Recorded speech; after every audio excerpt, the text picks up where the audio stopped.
Okay, I'm documenting this before I disturb anything further on this car. It's Cameron's family's 58 Volvo PV445 Duett.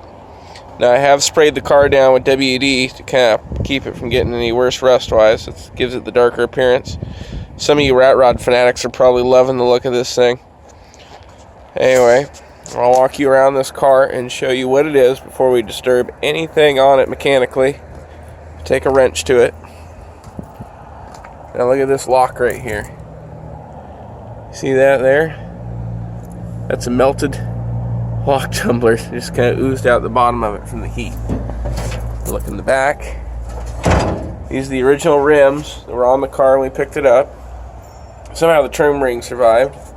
There's a gas tank, which was the last thing Cameron was putting in before it was drivable again.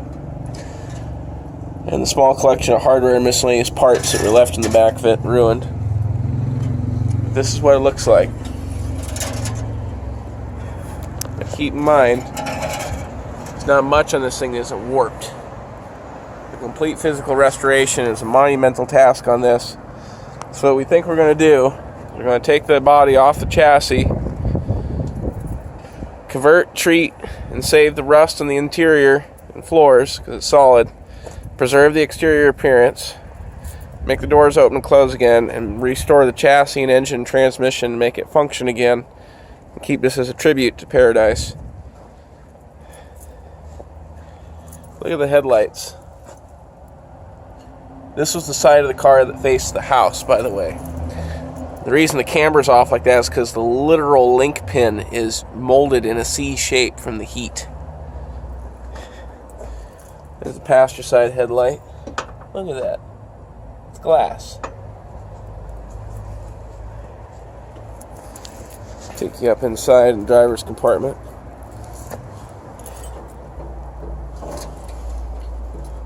Now imagine your grandfather purchased this car brand new. Imagine your father taught you to drive this car. Imagine this was your family's most prized possession. You had almost completed a complete mechanical restoration of it to lose it in a fire. That's glass right there, by the way. This is what we're up against. The story of this car is too great not to preserve.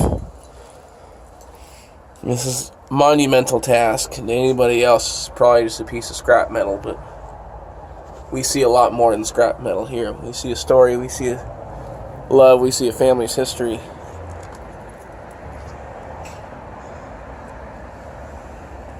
Let's pop the hood. Look at the radiator. And the wiring, bare wires, of course.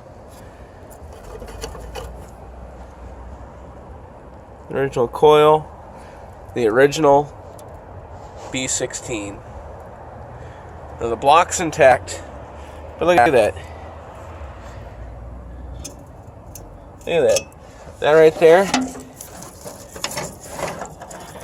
that's the fuel pump. That's the fuel pump. This right here, here's a float bowl from the forward carburetor. It just fell right off from heat, like candle wax. This motor can be saved.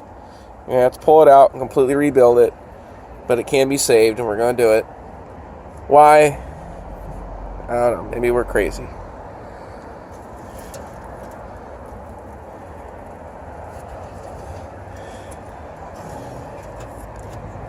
So this is what we're up against.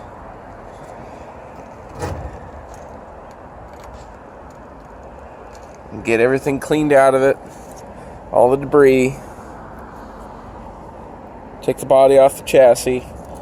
Got a whole nother front suspension sitting over here from a parts car that we're going to swap out because this one's completely had it.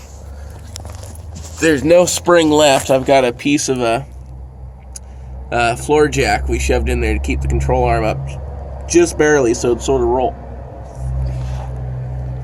All the bushings are gone. Everything in the suspension's loose. Although the steering box is welded itself solid. It won't turn at all. That's the other issue. So, heartbreaking.